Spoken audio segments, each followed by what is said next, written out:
Hello and welcome to endurance TV. क्या आपके friend circle में कोई बिटकॉइन जैसे क्रिप्टो करेंसीज में इन्वेस्ट किए हुए हैं और आपको सजेस्ट कर रहे हैं कि आपको भी उसमें इन्वेस्ट कर लेना चाहिए क्योंकि वो एक बहुत प्रॉफिटेबल इन्वेस्टमेंट होगा, लेकिन आपको पता ही नहीं है क्रिप्टो करेंसी होता क्या है, बिटकॉइन क्या है, उसमें इन्वेस्टमेंट करना फायदेमंद होगा या नहीं। आपका ये सारा सवालों का जवाब आपको इस वीडियो के अंदर मिल जाएगा, तो वीडियो को बिना स्किप किए हुए एंड तक देखते रहिए। अभी हम लोग समझ लेते हैं क्रिप्टो करेंसी होता क्या है। In simple terms crypto currency होता है एक डिजिटल करेंसी, मतलब इसका कोई फिजिकल एग्जिस्टेंस होता ही नहीं है। ना इसको आप देख सकते हैं और ना ही छू सकते हैं। ठीक है। और इसका जो रिकॉर्ड मेंटेन होता है वो डिसेंट्रलाइज सिस्टम में होता है। मतलब डिसेंट्रल सिस्टम होता क्या है, अब समझ लेते हैं। डिसेंट्रल सिस्टम होता क्या है, जैसे हर एक देश का जो मॉनेटरी पॉलिसी होता है उसको कोई एक सेंट्रल बैंक कंट्रोल करता है। जैसे इंडिया में सेंट्रल बैंक कौन है? आरबीआई। आरबीआई सारा मॉनेटरी पॉलिसी देखते हैं, तो पूरा मॉनेटरी पॉलिसी का कंट्रोल जो है वो आरबीआई के पास है। तो ये एक हो गया सेंट्रलाइज सिस्टम का एग्जांपल, मतलब सेंट्रली कोई कंट्रोल करता है इस चीज को, किसी के पास ये कंट्रोल है। लेकिन क्रिप्टो करेंसी में किसी का कंट्रोल नहीं है, सारा इंडिविजुअल कंट्रोल सबके पास ही है, कोई सेंट्रल इसको कंट्रोल नहीं करता इसको, इसलिए इसको डिसेंट्रलाइज सिस्टम बोला जाता है। ठीक है। इन सिंपल टर्म ये एक कंप्यूटर कोड है और कुछ नहीं है। इसको और अच्छे से समझने के लिए हमको दो चीज समझना जरूरी है, एक हो गया ब्लॉकचेन, दूसरा है क्रिप्टोग्राफी। अब ये ब्लॉकचेन होता क्या है? ब्लॉकचेन एक सिंपल डेटाबेस होता है।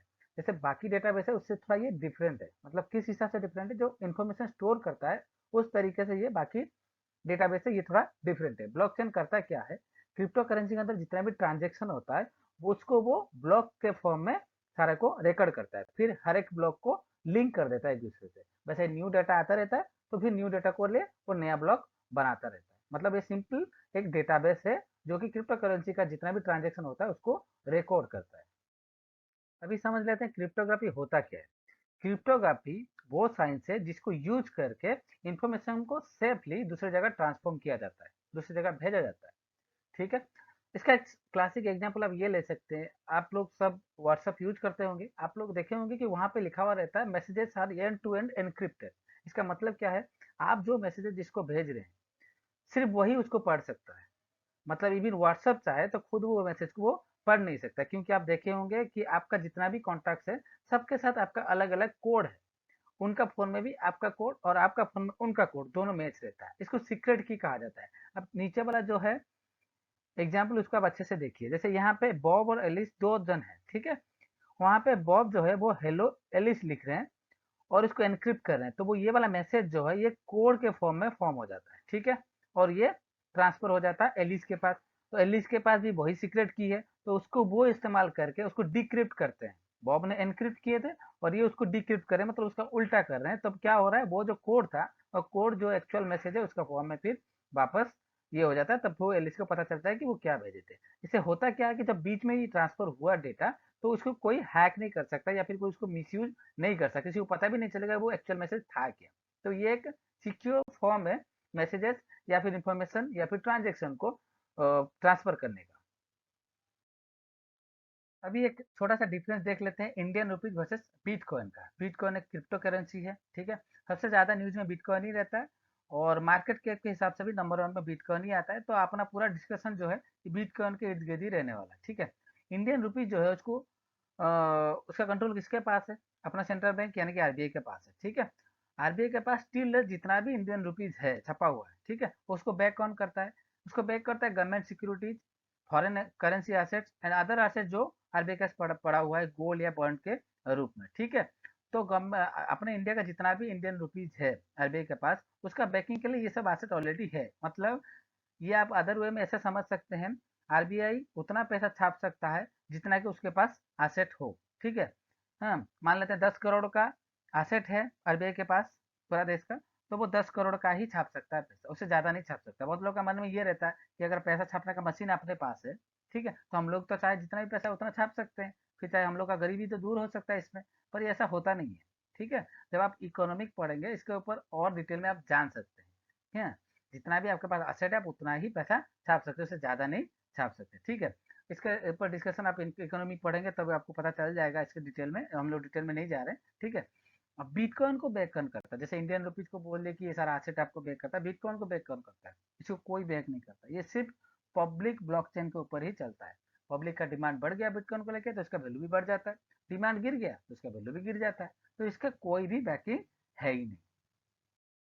अभी देख लेते हैं ये बिटकॉइन काम कैसे करता है। ठीक है, अगर सपोज मान लेते हैं आपके पास कोई बिटकॉइन पड़ा हुआ है, मतलब आप बिटकॉइन में इन्वेस्ट किए हुए हैं और आपको कोई ट्रांजेक्शन करना है, जैसे आप यूपीआई में ट्रांजेक्शन करते हैं वहाँ पे भी वैसे यूपीआई जैसे इंटरफेस बना हुआ है। कॉइन स्विच कुबेर के नाम पे एक ऐप भी है जिसे आप ये खरीद सकते हैं, बेच सकते हैं, कोई भी ट्रांजेक्शन कर सकते हैं। तो उसे क्या है कि वैसे आपको आपके पास बिटकॉइन है, आपको किसी को ट्रांसफर करना है, आप ट्रांसफर कर दीजिए, आपको पैसा मिल जाता है। ठीक है, फिर दूसरे के पास जो बिटकॉइन किया वो चाहे तो आगे कर सकते हैं। ऐसे ये पब्लिक वाइज ये ब्लॉकचेन के हिसाब से चलता रहता है ट्रांजेक्शन। ठीक है, डिजिटल वॉलेट के थ्रू, और ये ऐसे चलता रहता है। ठीक है, ये नॉर्मल जैसे ट्रांजेक्शन होता है वैसे ही होता रहता है। इसके लिए वो जो कॉइन स्विच कुबेर है वो आप चेक कर सकते हैं अगर आपको आप इसमें इंटरेस्टेड हैं तो। अभी हम लोग ये देख लेते हैं क्रिप्टो करेंसी कितना तरह का अवेलेबल है, और आप सुन के हैरान हो जाएंगे। अभी अप्रोक्सीमेटली 5,000 से ऊपर क्रिप्टो करेंसीज हैं, मार्केट में एग्जिस्ट करते हैं, जिनका मार्केट कैपिटलाइजेशन 200 बिलियन डॉलर से भी ज्यादा है। ये भी 2020 का डेटा है। ठीक है, अभी तो ये बहुत बढ़ गए होंगे। उसमें से तीन जो सबसे फेमिलियर या फिर मार्केट कैप के हिसाब से जो तीन तीन बड़े हैं, उसमें पहला नंबर पे आता है बिटकॉइन, दूसरा में एथेरियम, और तीसरा में तेथर। ठीक है, और भी बहुत सारे हैं, लिस्ट बहुत बड़ा है। तो ये तीन टॉप थ्री में आते हैं फिलहाल के लिए। ठीक है, अभी आपका मन में एक जेन्युइन सवाल आ रहा होगा कि इतना सारा क्रिप्टो करेंसी क्यों एग्जिस्ट करता है। आई मीन 5,000 से ज्यादा कोई छोटा नंबर तो होता नहीं है। इसका जवाब यही है, क्रिप्टो बनाने का जो सॉफ्टवेयर होता है वो ओपन सोर्स होता है। मतलब क्या है इसका, इसका मतलब ये है कोई भी चाहे, ठीक है, तो उसको वो क्रिएट कर सकता है। ठीक है, इसके ऊपर एक इंटरेस्टिंग फैक्ट हम बता रहे हैं आपको। अभी रिसेंटली न्यूज में था, कोई अगर ये इन्वेस्टमेंट रिलेटेड फील्ड से रिलेट करता है, अगर न्यूज रिलेटेड पढ़ते हैं तो उसको पता होगा कि डॉज कॉइन नाम का एक क्रिप्टो करेंसी बहुत न्यूज में था रिसेंटली। ठीक है, और डॉज कॉइन के ऊपर एक कुत्ता का पिक्चर भी है। ठीक है, तो इसको दो टेकी बनाए थे जिनका नाम था बिली मार्कस एंड जैक्सन पामर। इसको बनाने का लोग एम यही था, जैसे लोग क्या है कि उस टाइम पे ट्रेंड बहुत चल रहा था क्या, बिटकॉइन पे या फिर अदर क्रिप्टो करेंसी में इन्वेस्ट करने का। ठीक है, बहुत ज्यादा ट्रेंड चल रहा था। तो ऐसा ट्रेंड को देख के लोगों का मजाक उड़ाने के लिए, ठीक है, लोगों का मजाक उड़ाने के लिए ये लोग इसको लॉन्च किए थे, ताकि ये बता पाए कि लोग बिना सोचे समझे कोई भी ये में इन्वेस्ट करने के लिए तैयार हो जाते हैं, और अपना दिमाग लगाते नहीं है, उसी हिसाब से इन्वेस्टमेंट बढ़ता जाता है। इसी पर्पस के लिए ये लोग इसको लॉन्च किए थे। और आप सुन के हैरान हो जाएंगे, 20 अप्रैल को डॉज कॉइन का मार्केट कैप 50 बिलियन डॉलर से ज्यादा हो गया। मतलब फॉर्ड और मेरियट जैसे कंपनी से भी ज्यादा।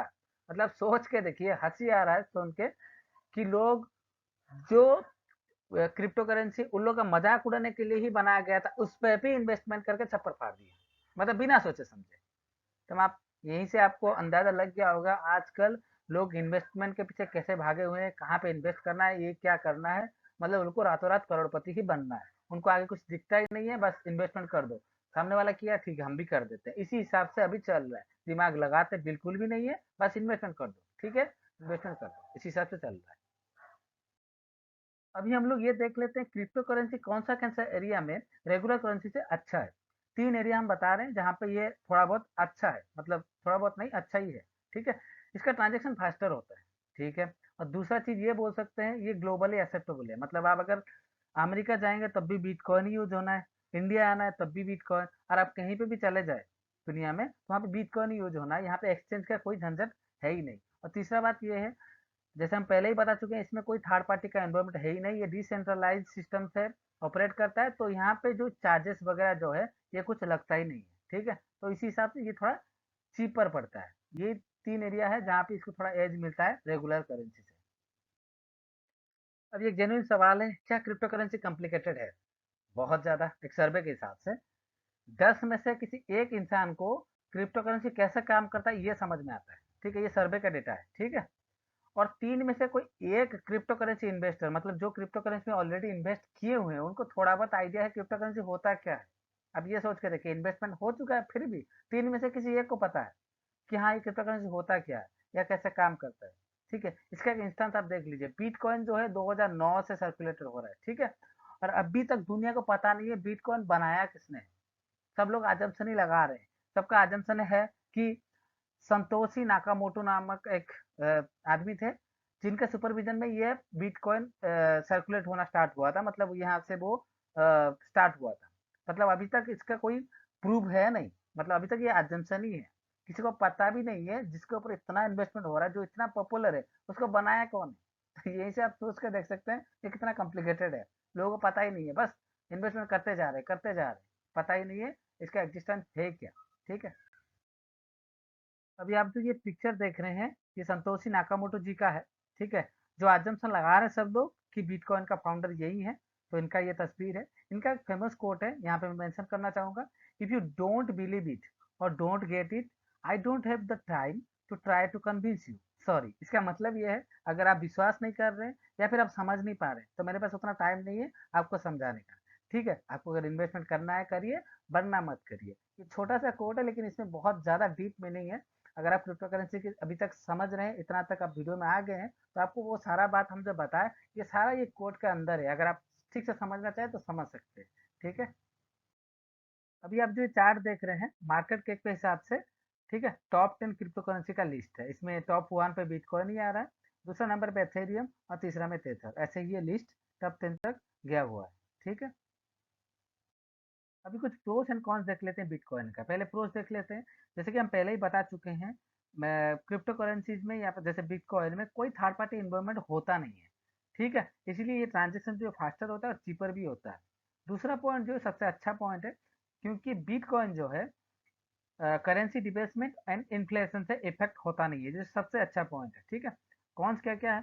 ट्रांजेक्शन आर इरिवर्सिबल, मतलब क्या है, कोई आप ट्रांजेक्शन आप कर लेते हैं तो उसको आप रिवर्स कर नहीं सकते कोई भी हालात में, आपको कुछ वापस मिलने वाला है नहीं। ठीक है। सिक्योरिटी, सिक्योरिटी से तो रहेगा ही, क्योंकि ये डिसेंट्रलाइज वे में रिकॉर्ड होता रहता है और कंट्रोल जो है सबके पास रहता है। तो हो सकता है जब कंट्रोल बहुत जन के पास रहेगा तो इसमें सिक्योरिटी ब्रीच होने का चांसेस हाई रहता है। ठीक है। तीसरा पॉइंट है एक्सट्रीमली वोलेटाइल इन नेचर। मतलब क्या है, इस ये जो है बहुत ज्यादा फ्लक्चुएट होता रहता है। आज नीचे है तो कल बहुत ज्यादा ऊपर, कल बहुत ज्यादा ऊपर तो आज बहुत ज्यादा नीचे। इसलिए आप न्यूज में सुनते होंगे, bitcoin at all time high, bitcoin at all time low, ऐसे चलता रहता है। ये बहुत ज्यादा फ्लक्चुएट होता रहता है। ठीक है। जैसे हम पहले बोल के आए हैं, वोलेटाइल मतलब होता है फ्लक्चुएशन होना। हाँ, ठीक है। तो ये एक छोटा सा ग्राफ है, यहाँ पे आप देख सकते हैं 14 अप्रैल का डेटा है। जो बिटकॉइन का वैल्यू था अराउंड $63,000 था, और महज एक हफ्ता के अंदर जो डेटा है 23 अप्रैल का, इसमें ये दिखा रहा है कि बिटकॉइन का जो वैल्यू है $50,000 का है। मतलब एक हफ्ता के अंदर ये इतना ज्यादा फ्लक्चुएट कर गया। तो फ्लक्चुएशन होता है, बहुत सारा सिक्योरिटीज में फ्लक्चुएशन होता ही है, लेकिन इसका जो फ्लक्चुएशन का नेचर है, ये बहुत ज्यादा फ्लक्चुएट होता रहता है। ये बहुत ज्यादा वोलेटाइल है। ठीक है, एक्सट्रीमली वोलेटाइल इसलिए बोला जाता है इसको। अभी अगर आप पूछेंगे कि आज का डेट में एक बिटकॉइन कितना आईएनआर के साथ इक्वल करता है, तो ये शायद फिगर आप देख के थोड़ा हैरान हो जाएंगे। एक बिटकॉइन इज इक्वल्स टू 26,24,474.39। मतलब ये बहुत बड़ा फिगर है वैसे, लेकिन आज का डेट में एक बिटकॉइन का वैल्यू इतना इंडियन रुपीज है। अभी हम लोग ये समझ लेते हैं कि बिटकॉइन इतना वोलाटाइल होता क्यों है। ठीक है। बाकी चीजों का जैसा बिटकॉइन भी डिमांड एंड सप्लाई के ऊपर बेस्ड है। ठीक है।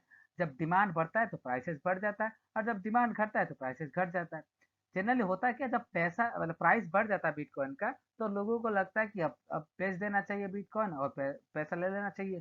तो लोग बेचना स्टार्ट करते हैं। जब कुछ लोग बेचना स्टार्ट करते हैं तो बहुत लोग फिर देखते हैं उनको, तो वो भी बेचना स्टार्ट कर देते हैं। तो बहुत सारा लोग जब एक साथ बेचना स्टार्ट कर देते हैं, तो उतना सारा बायर हमेशा अवेलेबल होता होते नहीं है। तो फिर क्या होता है कि प्राइसेस क्रैश कर जाता है। फिर प्राइसेस जब गिर जाता है, तो ये रोलर कोस्टर राइड के जैसा ये चलता रहता है। कभी प्राइस बहुत ज्यादा बढ़ गया तो प्राइस बहुत ज्यादा घट जाता है।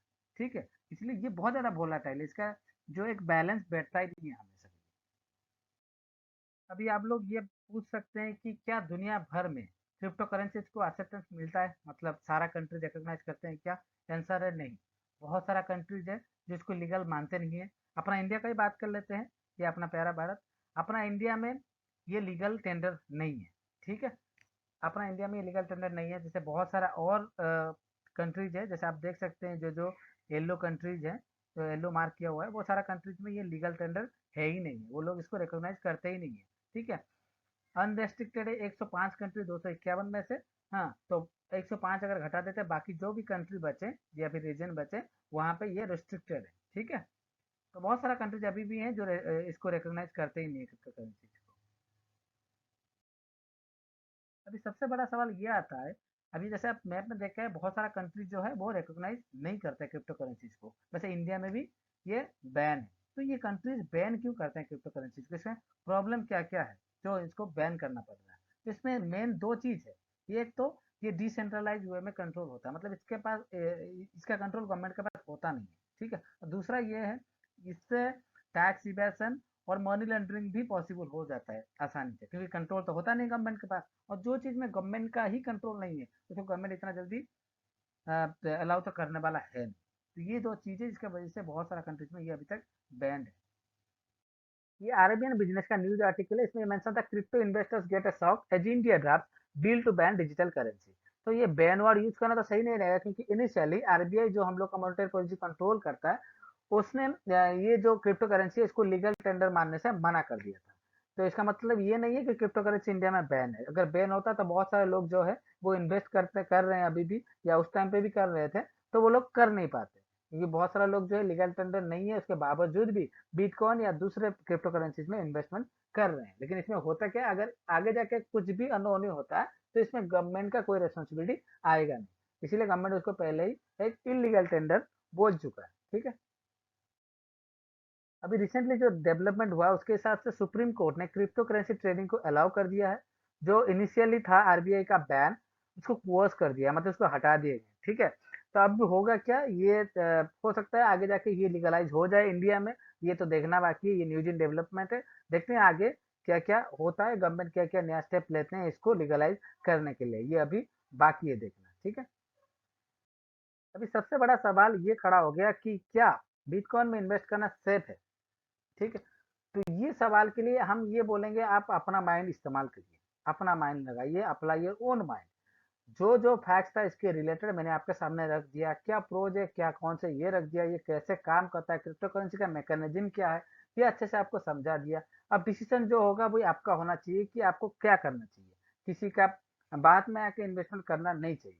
आपको अगर सही लग रहा है तब भी इन्वेस्टमेंट करिए, नहीं लग रहा तो मत करिए। इंडिया में एक ट्रेंड है ना, क्योंकि अगर शर्मा जी कर रहे हैं तो हम कर लेते हैं, सामने वाला वो कर रहे हैं तो हम कर लेते हैं, वो किए हैं तो सही होगा। जरूरी नहीं है कि वो किए हैं तो सही होगा, आपको भी खुद रिसर्च करना चाहिए इसके ऊपर, आपको समझना चाहिए कि हाँ वो सही है कि नहीं है। जरूरी नहीं है कि उनके लिए अगर सही है तो आपके लिए भी सही है। उनका लाइफस्टाइल अलग है, उनका सोचने का तरीका अलग है, आपका अलग है, ठीक है।